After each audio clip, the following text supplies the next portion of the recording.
सात संगत जी, प्यार से कहना धन निरंकार जी। दृष्टि निगाह मिलने के बाद ही हमारी वो यात्रा शुरू होती है और फिर वो जो भक्ति का मार्ग है वो हम उसी के ऊपर चलने का पहला स्टेप ही ये ब्रह्म ज्ञान है कि जो भी हमारे अंदर परमात्मा की जो भी हम विश्वास जहाँ रखते हैं, भक्ति आस्था जहाँ पे रखते हैं, वो सिर्फ ब्रह्म ज्ञान से ही स्टार्ट होता है। फिर हमारा जीवन हर पल एक पूजा बन जाता है। जीता हमारा जितना भी जीवन बीते तो वो ज़िंदगी हमारी अपने आप में ही वो पूजनीय हो जाती है, क्योंकि हम जब हर पल में निरंकार को शामिल करते हैं तो हर पल निरंकार का अगर हमारे अंदर वासा है, हर पल हम शुक्राने में हैं, तो हम खुद ही निरंकार के करीब, तो क्या हम खुद ही निरंकार बन गए। तो ऐसा जब हम करें तो हमारी ज़िंदगी में और भी वो सब सुख के साथ साथ सिर्फ अगर देखा जाए कि ये दुनियावी सुख दुख तो सिर्फ तब तक ही हमारे साथ है जब तक ये शरीर है, पर हम एक ये ब्लिस की जो बात होती है, ये जो हैप्पीनेस, एक एवरलास्टिंग जो ब्लिस है, आनंद की अवस्था, वो खुशी से भी ऊपर की अवस्था कि खुशी और दुख तो एक पहलू हो गए, पर खुशी से भी ऊपर उठ के जो ये आनंद है, इसको हर समय हमें सहज भाव में जीवन जीते हुए ब्रह्म ज्ञान और ये निरंकार का आसरा लेते हुए जब जीना है तो ही वो सहज अवस्था बनी रहेगी, हमारे अंदर वो दास भावना बनती रहेगी। तो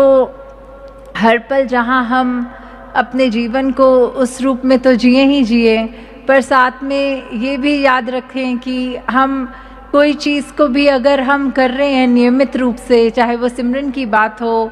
सेवा की, या हम मिशन में देखते हैं कि हमारा फोकस चरणामृत की ओर रहता है, एक दूसरे को पहला निवाला अपनी प्लेट का पहला भोग रूप देते हैं, तो वो हमारा सिर्फ तब तक ही हो कि हम लंगर में बैठे हैं तो हमने अपने साथ वाले बैठे महात्मा को भोग लगा दिया, पर ये तो हमारा हमेशा के लिए ये लाइफ का लाइफस्टाइल बन जाना चाहिए। चाहे फिर हमें ये नहीं देखना कि सामने वाला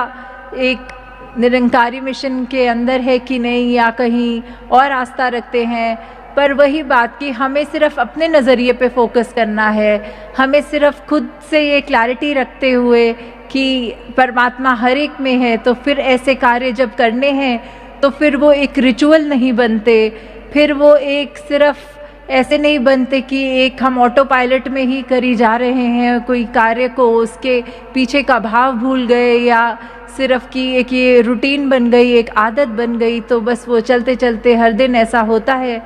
तो वैसा ही होता रहे। तो जब जब हम ये चेतनता अपने अंदर रख के वो एहसास, वो भाव मन में रखेंगे, तभी तक वो सारे कार्य भी हमको उस रूप में हमारे लिए आशीर्वाद बनते रहेंगे। और आज जहाँ ये 90 वर्षों की यात्रा का भी बार बार जिक्र सत्संग में भी सुना, तो अगर सिर्फ ये भी हम देखें कि कैसे बाबा बूटा सिंह जी द्वारा जब ये संत निरंकारी मिशन की उन्होंने जो ये नींव रखी, तो वो समय कैसा होता होगा, इतना वो मुश्किल दौर, वो कितनी डिफ़िकल्टीज़ उस समय रहनी, कोई उस तरह आज तो मॉडर्न डे है, हमें कहीं ट्रैवल भी करना होता है तो इतनी सहूलत होती है, उस समय तो सिर्फ वो पैदल ज़्यादातर या साइकिल का ही रूप होता होगा। कैसे दूर दूर उस समय भी प्रचार करना, जब बहुत ही वो पाबंदियां भी कह लें, या फिर वो दौर इतना मुश्किल कि हर एक के सोच विचार थोड़े अगर अलग होना, वो कष्ट सहते हुए भी उनको ये एक अपने अंदर का ये जज्बा उनका इतना दृढ़, ये डिटर्मिनेशन उनकी कि अगर उन्होंने ये माना कि अगर एक प्यासे को प्यास लगी हो और पानी मिल जाए तो वो खुद भी कितना खुश होता है, वो कितना शुक्र करता है, और वो ये भी चाहता है कि ये पानी जितने भी प्यासे हैं सब तक पहुंचाया जाए। तो उस समय वो इतनी विपरीत भावनाएं जब थी तो भी उन्होंने वो उस का एक मोमेंट को ऐसे देखा कि चाहे वो कष्ट अपने ऊपर लेते थे, फिर भी वो हर एक उस प्यासे के पास ये ब्रह्म ज्ञान रूपी पानी लेकर गए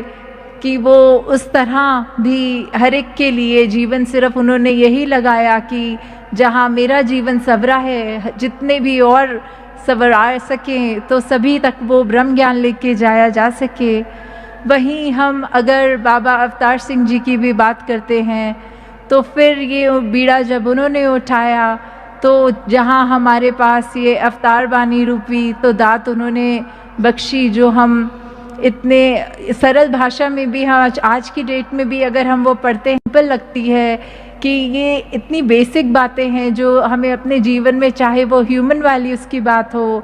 चाहे वो फिर और कोई भी हमारे जीवन का पहलू ऐसे पकड़ लें कि एक एक शब्द जो अवतार बानी का है उसमें ऐसा देखें कि जो हमारे पहलू हैं वो इतने खूबसूरत, इतने रेलेवेंट आज की भी टाइम पे हैं कि हम कैसे ये नहीं कह सकते कि अभी हम अगर वो पढ़ेंगे तो हमें लगेगा एक एक बात हमारे मन की ही उसमें लिखी है। तो जहाँ उनकी इतनी बड़ी एक ये अवतार वाणी की तो दान रहा हमारे जीवन के अंदर, वहीं साथ में फिर उन्होंने एक और भी जो पहलू रखा कि आगे अगर वो माता बुद्धवंती जी के साथ भी अगर वो जीवन का उनका रहा तो उसमें भी एक दासी ये पुस्तक पढ़ रही थी जो बुद्धवंती जी के ऊपर है, तो दासी उसी का एक विचार का हिस्सा है उसमें। तो वो दासी आप सबके चरणों में रखना चाहेगी कि कैसे बुद्धवंती जी के पास जब आए एक महात्मा, एक बहन आई और कहा कि एक हमारा बच्चा थोड़ा सा ठीक नहीं है तो ये चरणामृत रूप मुझे बाबा जी का पिलाना है। तो माता जी ने उनको समझाते हुए जहाँ ये तो समझाया कि आपके घर में तो सभी ब्रह्मज्ञानी हैं, तो सिर्फ ये उसको अंधविश्वास की तरह ना लें कि सिर्फ बाबा जी का ही चरणामृत ठीक कर सकता है। नहीं, ये तो किसी भी शरीर जिसके अंदर ये ब्रह्म ज्ञान का वासा है, किसी भी शरीर का चरणामृत पिला दें तो वो आपके मन के भाव पूरे हो जाएंगे। उसके लिए इतना ये समय वेस्ट करके इतनी दूर भवन तक आने की ज़रूरत नहीं थी। और फिर उन्होंने जो बाबा अवतार सिंह जी के विचार उस बहन तक रखे, वो दासी पढ़ के सुनाना चाहेगी। जिनका गुरु पूरा होता है उनकी संत भी पूरे होते हैं, इसलिए मैं कहता हूँ कि मेरे पास आने की बजाय अपनी मांगे इन संतों से ही पूरी कर लीजिए। संसारिक पदार्थ चाहें या संसारिक दुख को दूर करना हो तो भी इन संतों के चरण धोकर पिएं, सारे कार्य ठीक हो जाएंगे। तो कैसे उस समय भी चाहे बाबा अवतार सिंह जी खुद सद्गुरु रूप हो के भी एक ये नहीं दिखाना चाह रहे थे कि वो खुद सद्गुरु हैं तो वो श्रेष्ठ हो गए। उन्होंने पूरी सत्संग के अंदर ये वो जो भाव डाला कि जो संगत है वही प्रधान है, वही महान है। तो उन्होंने अपनी वाली शक्तियाँ भी इस सत्संग के साथ साझी करी। यही कहा कि अगर मेरे